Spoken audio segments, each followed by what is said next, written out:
Eu sou o Dr. Douglas Lopes, apresentador do programa Fala Doctor. Como vai a sua saúde mental? Hoje eu trouxe uma doutora em psicologia para falar sobre a importância da saúde mental. Doutora Carla Froner, seja bem-vinda ao programa Fala Doctor. E em especial, falar sobre doenças mentais e também saúde mental. As duas vão contribuir muito para quem está nos assistindo. Seja bem-vindo. Exatamente. Então, Douglas, muito obrigada pelo convite e confesso que hoje eu vim falar de uma paixão. Sou suspeita em falar disso, mas a psicanálise faz parte da minha vida profissional há 20 anos e a gente sabe o quanto é importante e o quanto tem contribuído na melhoria da qualidade de vida das pessoas. Falando assim, parece algo muito complexo, parece algo muito amplo, como que uma ciência pode contribuir desta forma. Mas o autoconhecimento que a psicanálise proporciona é algo imprescindível e principalmente acredito que tenha aumentado muito a conscientização por todo esse período que o mundo viveu em função da pandemia. E a gente percebeu o quanto teve um aumento desta conscientização, mas além do aumento também foi visível perceber aquelas pessoas que já tinham uma trajetória dentro da sua jornada pessoal em relação ao autoconhecimento. Porque quem se conhece tem mais condições de lidar com os desafios da vida, tem mais condições de lidar com as adversidades, com os obstáculos e até mesmo com os dilemas existenciais. E nós passamos por vários dilemas. Falando em crises, em obstáculos, faz parte da humanidade, faz parte da existência humana. Os próprios mitos já abordavam alguns complexos, de alguma forma universais, como morte, nascimento, separações, ciúmes, rivalidades, inveja, amor, ódio. E isso faz parte de uma forma muito ampla e ao mesmo tempo individualizada. A questão é a complexidade quando se tem que lidar com esses dilemas de uma forma única. E uma análise proporciona ao indivíduo poder, além de reconhecer as suas emoções, poder, acima de tudo, aprender a fazer escolhas, a tomar decisões, a lidar com situações da vida conforme vai se apresentando. O criador da psicanálise foi Sigmund Freud. E ele traz um grande divisor de águas, não só por ter revolucionado e por ter dado voz ao sofrimento humano, por ter escutado a dor dos seus pacientes. E essa escuta que faz com que ainda hoje perdure os consultórios em que o paciente fala de si, fala de suas angústias, fala de suas dores. E inclusive uma metáfora utilizada por uma de suas primeiras pacientes, Ana O, e que ainda hoje se usa de uma forma bem simbólica, é a limpeza da chaminé. Então, quando alguém fala, está tendo a oportunidade de limpar a sua chaminé, de poder entrar em contato com todas essas questões que ficam guardadas, armazenadas e trazem ansiedade, angústia, peso, insônia e conflitos das mais diversas ordens, inclusive com o poder de atingir a soma, atingir a parte corporal, que é onde se chama também a área da psicossomática, onde pessoas sofrem por somatizarem, sofrem pelos nãos que não conseguiram dar, sofrem por situações vivenciadas, por decisões que não sabem qual o melhor caminho, qual a repercussão, por dificuldades muitas vezes até no ato de fazer escolhas. Isso tudo vai no dia a dia, criando um acúmulo muito grande. E é justamente aí que o autoconhecimento entra como uma oportunidade de fortalecer o indivíduo, fortalecer a sua estrutura psíquica para que ele possa fazer escolhas mais saudáveis, para que ele possa fazer escolhas que muitas vezes dizem relação com a sua própria essência e principalmente que entre em contato com seus potenciais. Porque quando falamos de inconsciente, na nossa abordagem, que é humanista, existencial, nós não nos referimos apenas aos traumas e dilemas que estão armazenados, mas também toda a potência e a possibilidade de ter acesso à criatividade, porque quando tem criatividade, quando tem criação, não tem doença. É uma canalização, é uma sublimação que tem um poder transformador também. E nós encontramos pessoas que não reconhecem muitas vezes as suas habilidades, não conseguem colocá-las em prática, seja no estudo, seja no trabalho, seja nas próprias relações entre familiares, entre amigos. Isso tudo vai trazendo sofrimento, vai trazendo um desencontro consigo mesmo.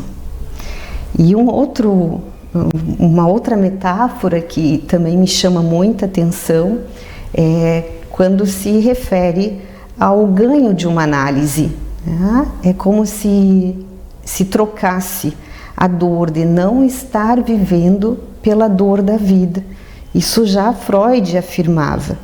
Mas como que é isso? Como que eu vou trocar uma dor pela outra? E por que trocar a dor pela dor da vida?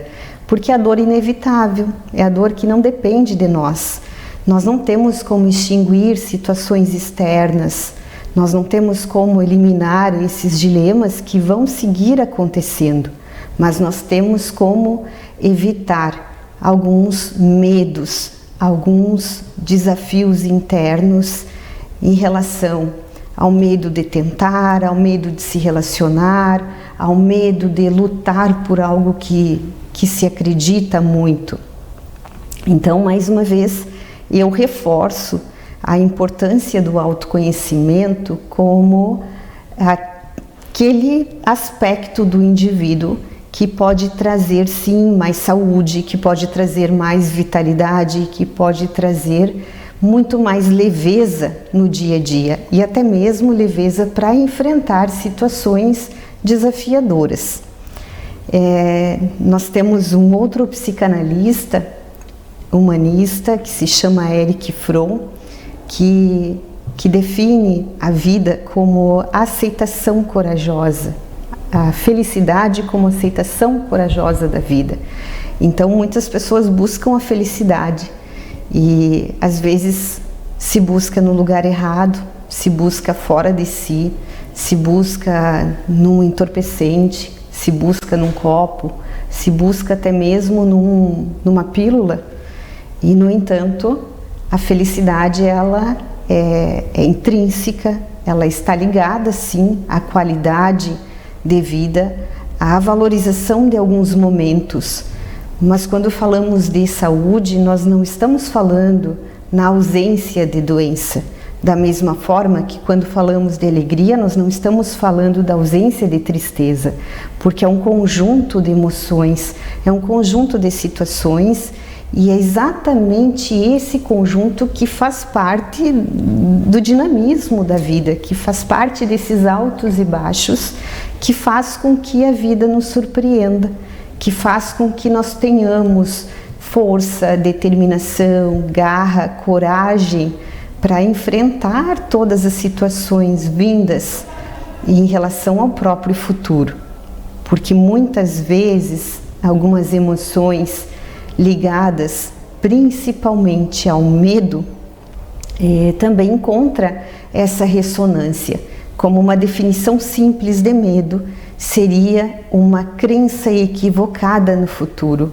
O medo, além de ser uma emoção de sobrevivência, uma emoção que nos protege do perigo, muitas vezes, ela passa a ser prejudicial quando nos impede de enfrentar. Por isso, a crença equivocada em relação a algo que ainda não aconteceu, em relação a algo que está por vir.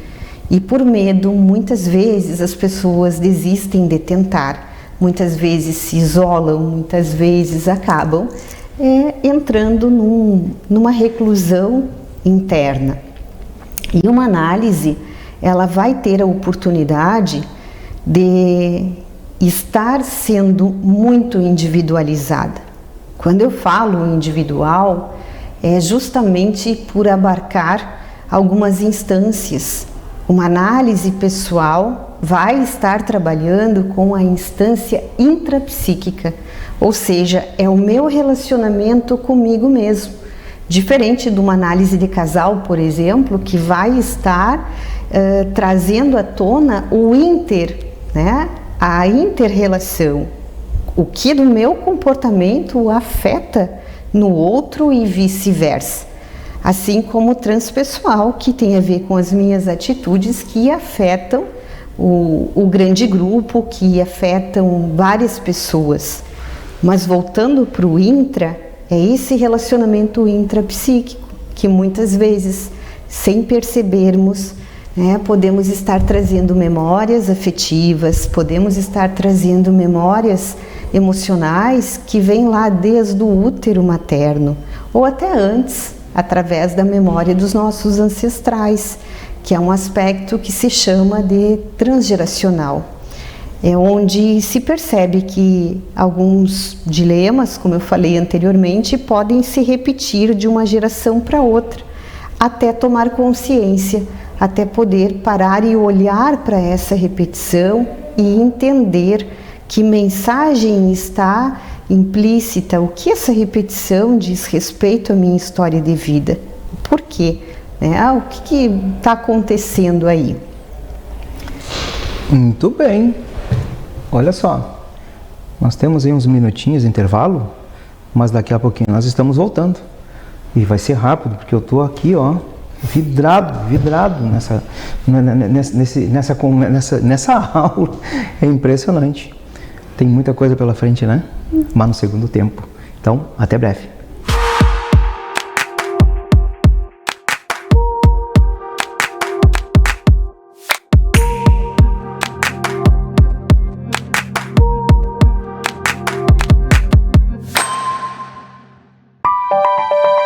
Um belo sorriso conquista.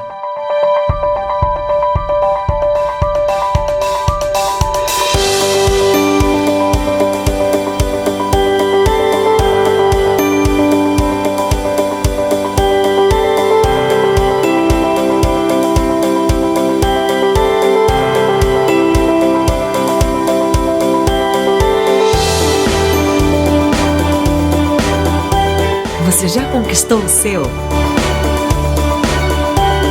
Clínica Odonto Doctor, presente em todos os momentos da sua vida.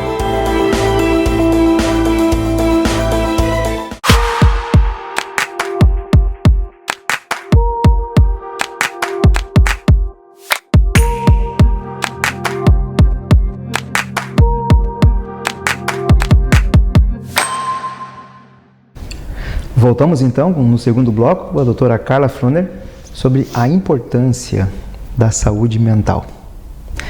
Você que assistiu o primeiro tempo do nosso programa, que ela falou, isso puxa muito um histórico, né, do quanto a pessoa ela pode ter todos esses medos, todas essas inseguranças, e que a psicanálise ela tem essa abordagem, né?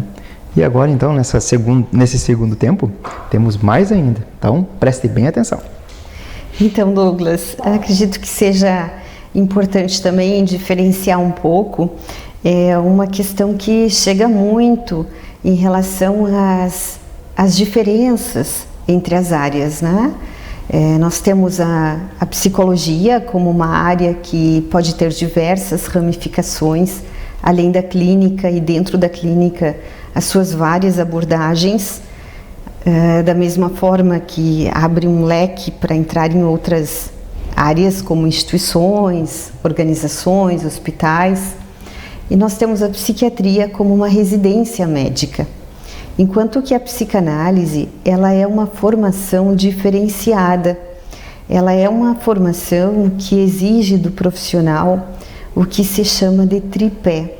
Esse tripé constitui a análise pessoal, o que é algo surpreendente para muitas profissões, porque eu costumo dizer que é um privilégio, porque o psicanalista é um profissional que tem a oportunidade de se conhecer de uma forma constante.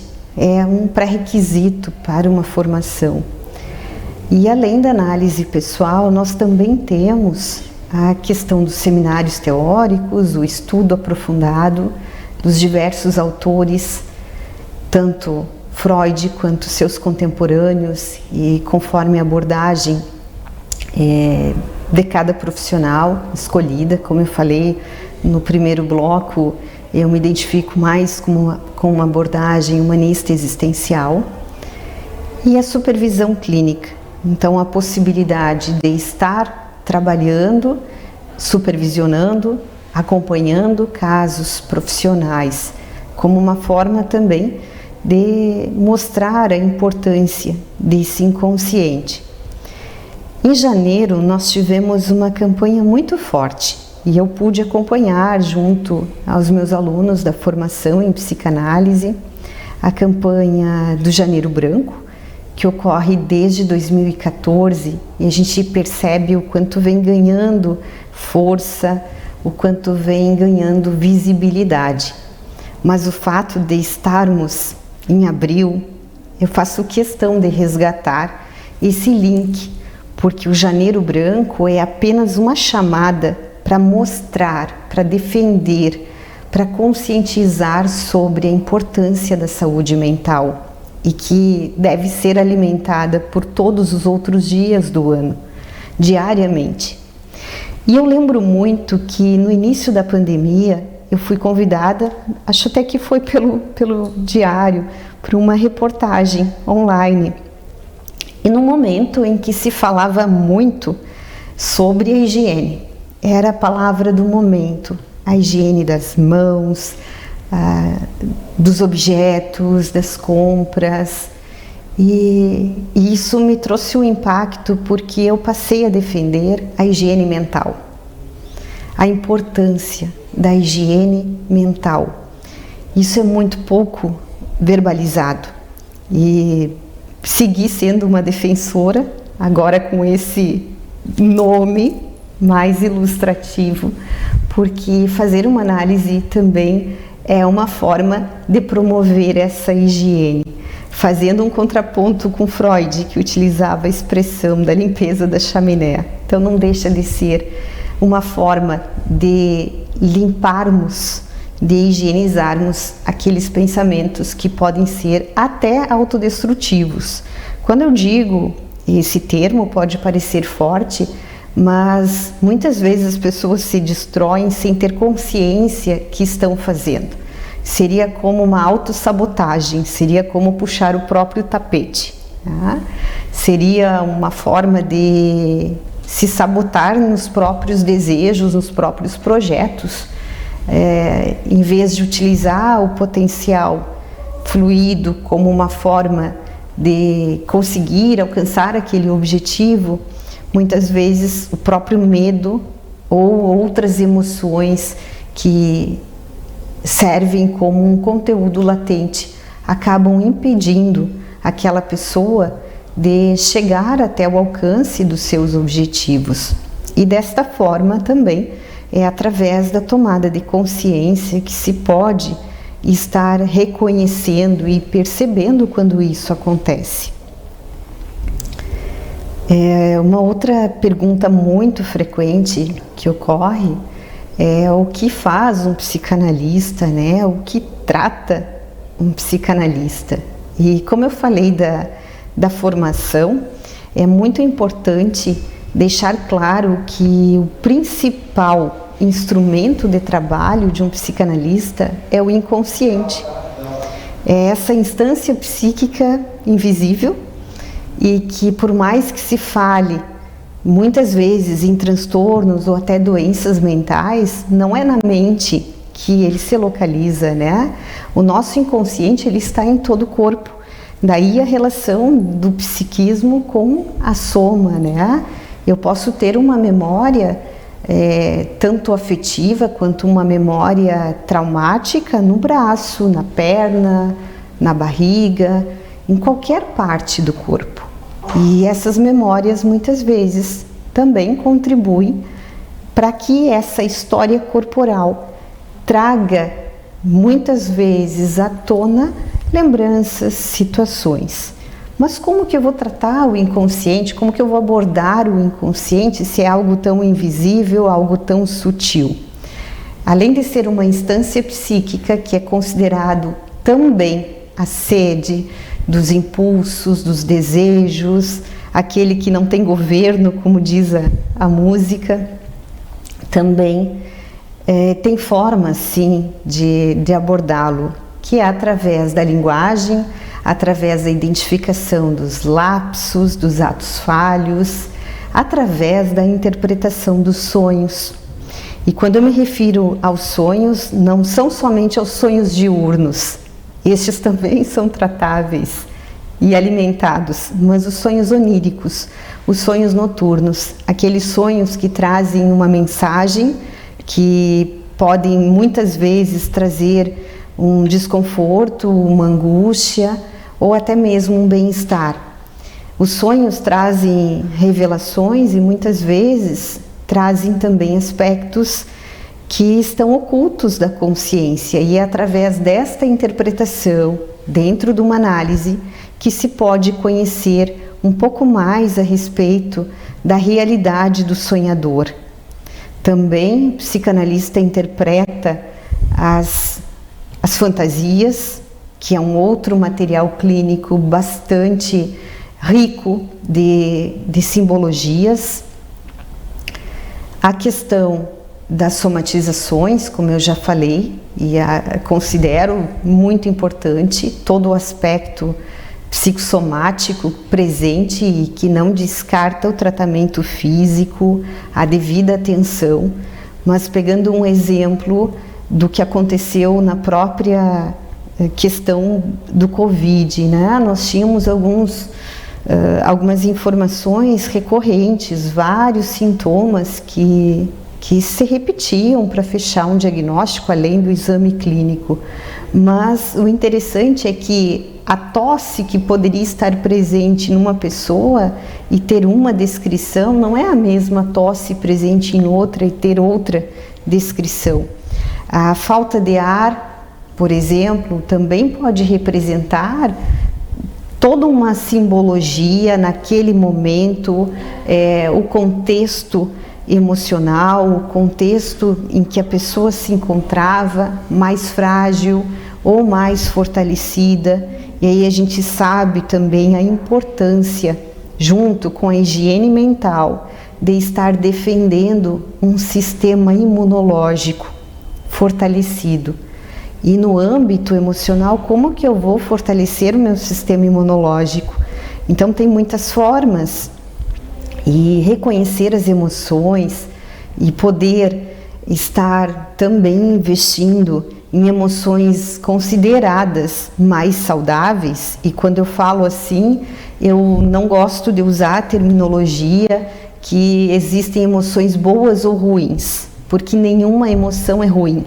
Todas as emoções são necessárias e elas podem ter um aspecto ruim, que é quando não tem a compreensão, é quando nós não conseguimos identificá-las e nem trabalhá-las internamente. Então, uma raiva que para alguns pode ser considerado algo ruim, o ruim vai ser o efeito desta raiva se ela não for entendida, se ela não for trabalhada. Aí sim, ela pode ter consequências como uma gastrite, como algo, né, bem mais amplo e de alguma forma muito individualizada também no aspecto emocional. né? Por ser mais corrosiva, por isso que eu dei o exemplo que às vezes se encontra uma frequência em alguns transtornos alimentares de uma série de emoções não digeridas. Por isso a digestão, né? Aqui só como um exemplo muito, uma pincelada, como se diz, né? Sem aprofundar, mas de alguma forma deixando um pouquinho essa curiosidade que sim, tem algo a mais por trás de cada emoção e de cada vivência emocional. E um outro aspecto, o humor também é muito importante, ter um propósito de vida e, por incrível que pareça, as situações que foram acontecendo no nosso entorno, e aqui eu destaco também um papel importante dos lutos, no plural, porque foram muitas perdas e as pessoas perderam não só pessoas queridas, mas passaram por outros tipos de perdas. Tem uma autora chamada Elizabeth Kubler-Ross que trabalhou as etapas do sofrimento ou as etapas do luto. E são essas etapas a negação, e isso acontece quando a pessoa não percebe ou nega a existência, prefere omitir que isso esteja acontecendo. Depois vem a raiva, como uma revolta, uma indignação referente à própria perda.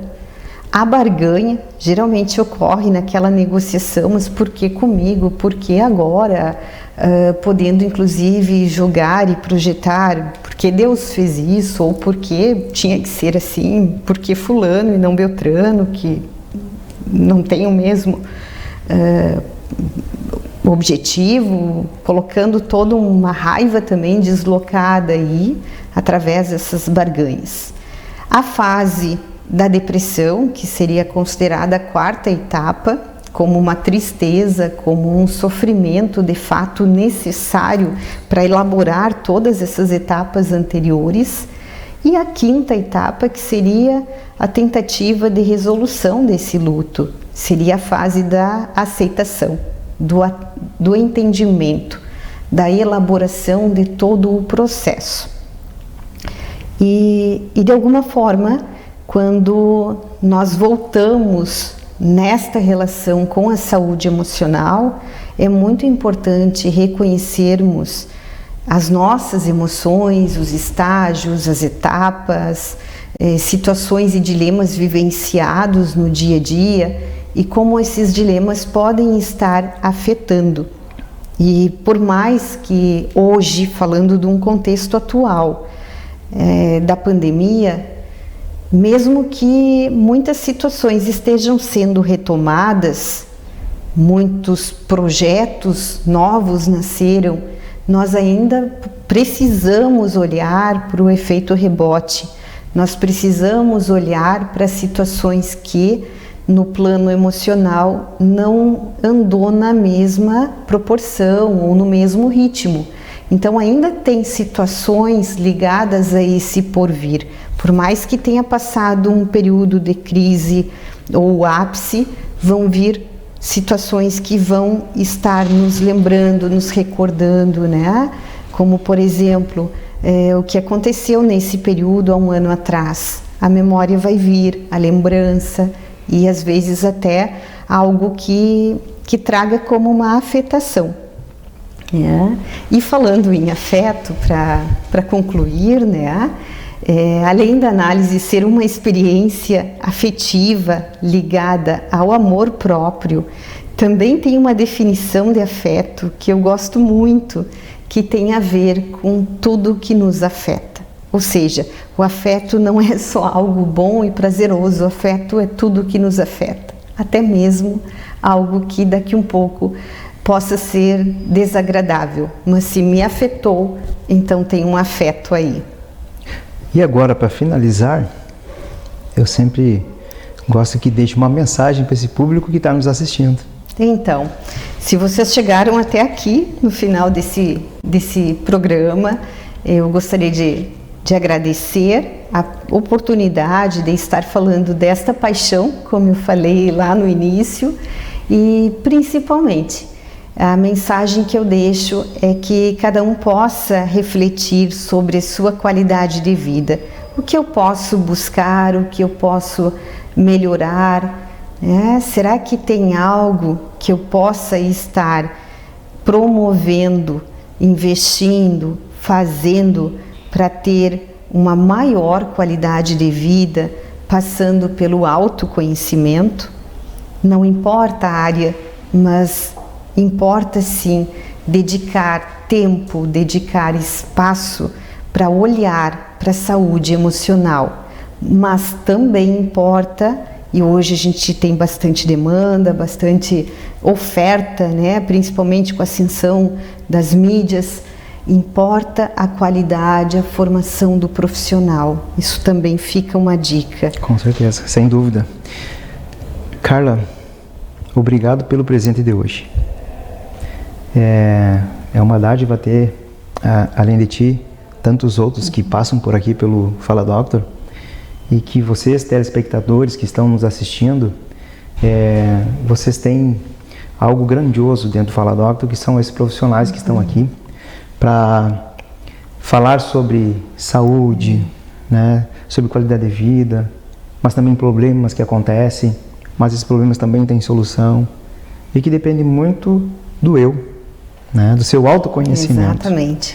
Então, mais uma vez, eu quero te agradecer, né, pelo teu tempo, por tu estar aqui contribuindo com o teu conhecimento, né, com tudo que tu já tem de bagagem, e agradecendo a você que está nos assistindo e que vão e sigam as nossas redes sociais, no Facebook, no Instagram, né? Também sigam os profissionais que estão aqui e desejo uma excelente noite e que Deus os acompanhe. Até a próxima!